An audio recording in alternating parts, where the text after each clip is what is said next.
ಏನೇನಾಗ್ತಾ ಇದೆ ನೋಡಿ. ಇವತ್ತಂತೂ ಸಿಕ್ಕಾಪಟ್ಟೆ ಪೊಲಿಟಿಕಲ್ ಡೆವಲಪ್ಮೆಂಟ್ಸ್ ಮೇಜರ್. ಕರ್ನಾಟಕದ ರಾಜಕೀಯ ಮತ್ತೆ ದೆಹಲಿ ಮಟ್ಟದಲ್ಲೂ ಕೂಡ ಸದ್ದು ಮಾಡ್ತಾ ಇದೆ. ಕೋರ್ಟ್ ಕಟಕಟೆಯಲ್ಲಿ ಮತ್ತೊಂದು ಹೈ ವೋಲ್ಟೇಜ್ ಕದನಕ್ಕೆ ವೇದಿಕೆ ಸಜ್ಜಾಗಿದೆ. ಸಿದ್ದರಾಮಯ್ಯ ವಿರುದ್ಧ ತನಿಖೆಗೆ ರಾಜ್ಯಪಾಲರು ಆದೇಶ ಕೊಡ್ತಾ ಇದ್ದ ಹಾಗೇನೆ ಹಸ್ತ ಪಡೆ ಭರ್ಜರಿ ಲೀಗಲ್ ಲಡಾಯಿ ಘೋಷಿಸಿದೆ. ನಾವು ರಾಜೀನಾಮೆ ಕೊಡ್ತಕ್ಕಂಥ ಯಾವುದೇ ತಪ್ಪನ್ನು ಮಾಡಿಲ್ಲ. ಅವರು ತಪ್ಪು ಮಾಡಿರ್ತಕ್ಕಂಥದ್ದು, ಅವರು ಕಾನೂನುಬಾಹಿರವಾಗಿ ನಡೀತಾ ಇರ್ತಕ್ಕಂಥದ್ದು. ರಾಜ್ಯಪಾಲರು ಕೇಂದ್ರ ಸರ್ಕಾರದ ಕೈಗೊಂಬೆ ರೀತಿಯಲ್ಲಿ ಕೆಲಸ ಮಾಡಿ ಏನು ಪ್ರಹ್ಲಾದ್ ಜೋಶಿ ಅವರು, ಕುಮಾರಸ್ವಾಮಿ ಅವರು ಈ ಸರ್ಕಾರವನ್ನ ಹಸಿರು ಮಾಡ್ತೇವೆ, ಇಂಥ ತಿಂಗಳಲ್ಲಿ ನಾವು ತೆಗಿತೇವೆ ಅಂತ ಹೇಳಿ ಹೊರಟಿ ಸ್ಟೇಟ್ಮೆಂಟ್ ಮಾಡಿದರು. ಪೂರ್ವಕವಾಗಿ ಈ ಒಂದು ದೊಡ್ಡ ಷಡ್ಯಂತ್ರ ನಡೀತಾ ಇದೆ. ಸರ್ಕಾರ ರಾಜ್ಯಪಾಲರ ನಡುವೆ ಪ್ರಾಸಿಕ್ಯೂಷನ್ ಫೈಲ್. ಸಿಎಂ ರಾಜೀನಾಮೆ ಸಾಧ್ಯವೇ ಇಲ್ಲ, ಕೈಪಡೆ ದಂಗಲ್. ರಾಜ್ಯ ರಾಜಕೀಯದಲ್ಲಿ ಈಗ ಪ್ರಾಸಿಕ್ಯೂಷನ್ ಫೈಲ್ ಶುರುವಾಗಿದೆ. ನಿರೀಕ್ಷೆಯಂತೆ ಮೋಡ ಹಗರಣದಲ್ಲಿ ಸಿಎಂ ವಿರುದ್ಧ ತನಿಖೆಗೂ ಆದೇಶ ಹೊರಬಿದ್ದಿದೆ. ಆದರೆ ಸಿದ್ದರಾಮಯ್ಯ ಪರ ಇಡೀ ಕೈಪಡೆಯೇ ಒಗ್ಗಟ್ಟಾಗಿ ನಿಂತಿದ್ದು, ರಾಜ್ಯಪಾಲರನ್ನೂ ಒಳಗೊಂಡಂತೆ ರಾಜ್ಯಪಾಲರ ವಿರುದ್ಧವೇ ಸಮರ ಸಾರಿದೆ.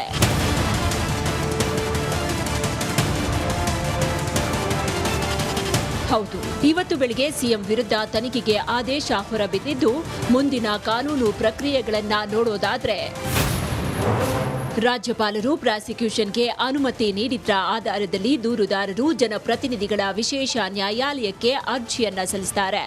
ಭ್ರಷ್ಟಾಚಾರ ನಿಯಂತ್ರಣ ಕಾಯ್ದೆಯಡಿ ದೂರು ದಾಖಲಿಸಿ ಸ್ವತಂತ್ರ ತನಿಖಾ ತಂಡದಿಂದ ವಿಚಾರಣೆಗೆ ಮನವಿ ಮಾಡಿಕೊಳ್ಳಬಹುದು. ಆ ಬಳಿಕ ಲೋಕಾಯುಕ್ತಕ್ಕೆ ಪ್ರತ್ಯೇಕವಾಗಿ ದೂರು ನೀಡಿ ಎಫ್ಐಆರ್ ದಾಖಲಿಸಬಹುದು. ಈ ಎಫ್ಐಆರ್ ಪ್ರಶ್ನಿಸಿ ಸಿಎಂ ಕಾನೂನು ಹೋರಾಟವನ್ನ ಮಾಡಬಹುದು. ಆದರೆ ನೇರವಾಗಿ ಗವರ್ನರ್ ಪಾರ್ಟಿ ಮಾಡುವಂತಿಲ್ಲ. ಬದಲಾಗಿ ಎಫ್ಐಆರ್ ಆಧಾರದಲ್ಲಿ ಪ್ರಾಸಿಕ್ಯೂಷನ್ ಅನುಮತಿಯನ್ನೇ ಪ್ರಶ್ನೆ ಮಾಡಬಹುದು.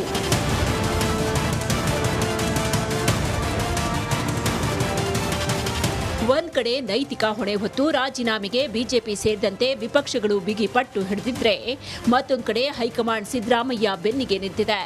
ಇದೇ ಜೋಶ್ನಲ್ಲಿ ಸಿಎಂ ನಾನು ರಾಜೀನಾಮೆ ನೀಡಲ್ಲ ಅಂತ ಹೂಂಕರಿಸಿದ್ದಾರೆ. ನಾವು ರಾಜೀನಾಮೆ ಕೊಡ್ತಕ್ಕಂಥ ಯಾವುದೇ ತಪ್ಪನ್ನು ಮಾಡಿಲ್ಲ.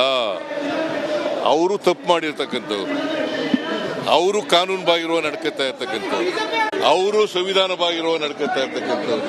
ಇವತ್ತು ರಾಜಭವನವನ್ನ ರಾಜಕೀಯ ದಾಳವಾಗಿ ಉಪಯೋಗಿಸ್ಕೊತಾ ಇದ್ದಾರೆ.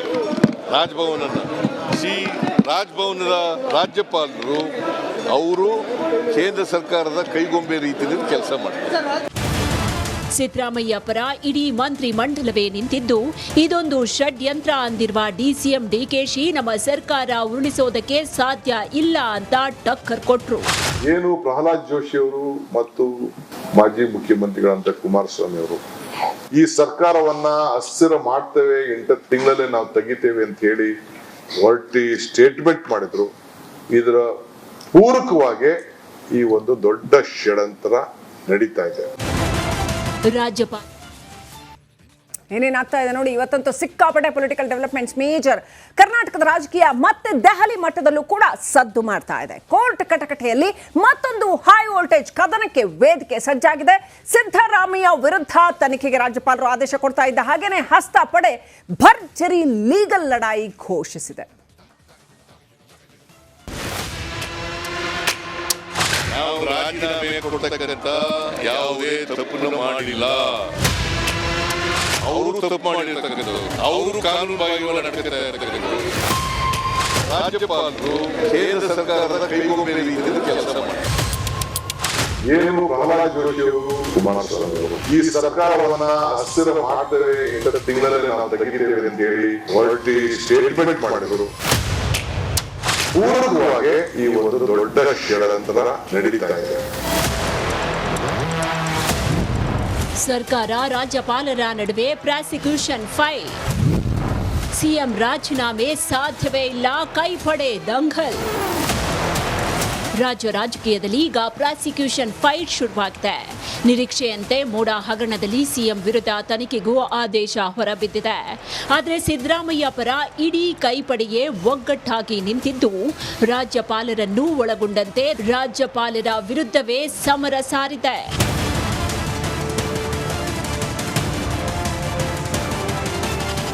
ಹೌದು, ಇವತ್ತು ಬೆಳಿಗ್ಗೆ ಸಿಎಂ ವಿರುದ್ಧ ತನಿಖೆಗೆ ಆದೇಶ ಹೊರಬಿದ್ದಿದ್ದು ಮುಂದಿನ ಕಾನೂನು ಪ್ರಕ್ರಿಯೆಗಳನ್ನ ನೋಡೋದಾದ್ರೆ ರಾಜ್ಯಪಾಲರು ಪ್ರಾಸಿಕ್ಯೂಷನ್ಗೆ ಅನುಮತಿ ನೀಡಿದ್ರ ಆಧಾರದಲ್ಲಿ ದೂರುದಾರರು ಜನಪ್ರತಿನಿಧಿಗಳ ವಿಶೇಷ ನ್ಯಾಯಾಲಯಕ್ಕೆ ಅರ್ಜಿಯನ್ನ ಸಲ್ಲಿಸುತ್ತಾರೆ.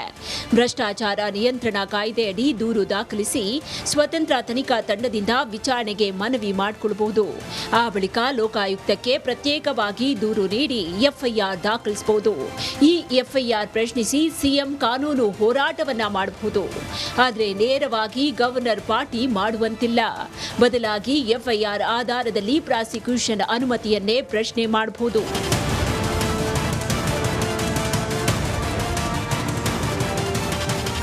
ಒಂದ್ ಕಡೆ ನೈತಿಕ ಹೊಣೆ ಹೊತ್ತು ರಾಜೀನಾಮೆಗೆ ಬಿಜೆಪಿ ಸೇರಿದಂತೆ ವಿಪಕ್ಷಗಳು ಬಿಗಿ ಪಟ್ಟು ಹಿಡಿದಿದ್ರೆ ಮತ್ತೊಂದು ಕಡೆ ಹೈಕಮಾಂಡ್ ಸಿದ್ದರಾಮಯ್ಯ ಬೆನ್ನಿಗೆ ನಿಂತಿದೆ.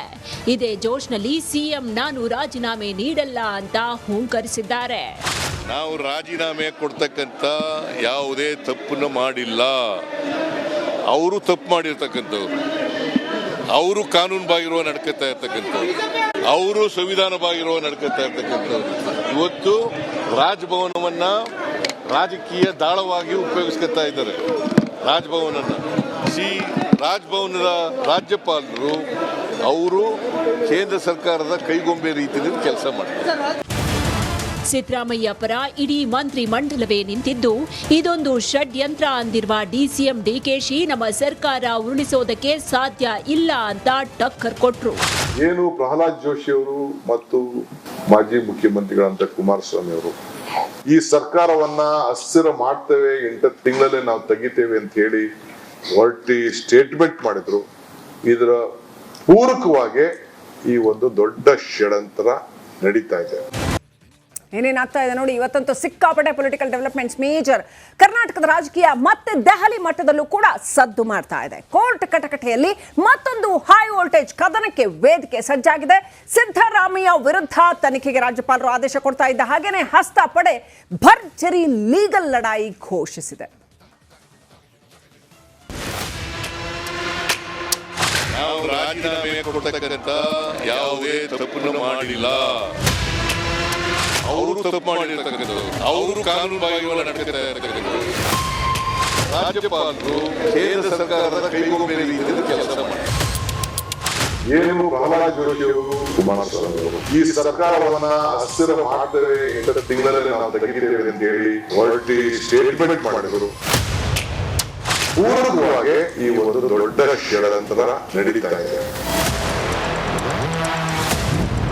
ಸರ್ಕಾರ ರಾಜ್ಯಪಾಲರ ನಡುವೆ ಪ್ರಾಸಿಕ್ಯೂಷನ್ ಫೈಟ್. ಸಿಎಂ ರಾಜೀನಾಮೆ ಸಾಧ್ಯವೇ ಇಲ್ಲ, ಕೈಪಡೆ ದಂಗಲ್. ರಾಜ್ಯ ರಾಜಕೀಯದಲ್ಲಿ ಈಗ ಪ್ರಾಸಿಕ್ಯೂಷನ್ ಫೈಟ್ ಶುರುವಾಗಿದೆ.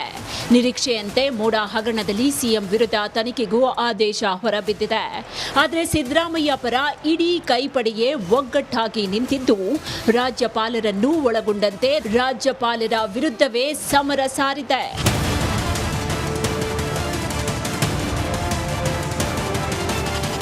ಹೌದು, ಇವತ್ತು ಬೆಳಿಗ್ಗೆ ಸಿಎಂ ವಿರುದ್ಧ ತನಿಖೆಗೆ ಆದೇಶ ಹೊರಬಿದ್ದಿದ್ದು ಮುಂದಿನ ಕಾನೂನು ಪ್ರಕ್ರಿಯೆಗಳನ್ನ ನೋಡೋದಾದ್ರೆ ರಾಜ್ಯಪಾಲರು ಪ್ರಾಸಿಕ್ಯೂಷನ್ಗೆ ಅನುಮತಿ ನೀಡಿದ್ರ ಆಧಾರದಲ್ಲಿ ದೂರುದಾರರು ಜನಪ್ರತಿನಿಧಿಗಳ ವಿಶೇಷ ನ್ಯಾಯಾಲಯಕ್ಕೆ ಅರ್ಜಿಯನ್ನ ಸಲ್ಲಿಸುತ್ತಾರೆ.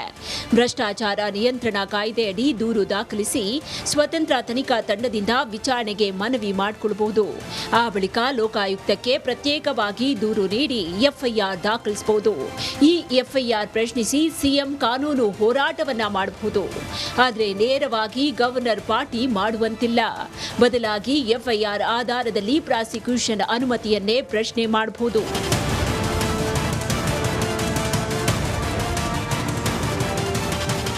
ಒಂದ್ ಕಡೆ ನೈತಿಕ ಹೊಣೆ ಹೊತ್ತು ರಾಜೀನಾಮೆಗೆ ಬಿಜೆಪಿ ಸೇರಿದಂತೆ ವಿಪಕ್ಷಗಳು ಬಿಗಿ ಪಟ್ಟು ಹಿಡಿದಿದ್ರೆ ಮತ್ತೊಂದು ಕಡೆ ಹೈಕಮಾಂಡ್ ಸಿದ್ದರಾಮಯ್ಯ ಬೆನ್ನಿಗೆ ನಿಂತಿದೆ.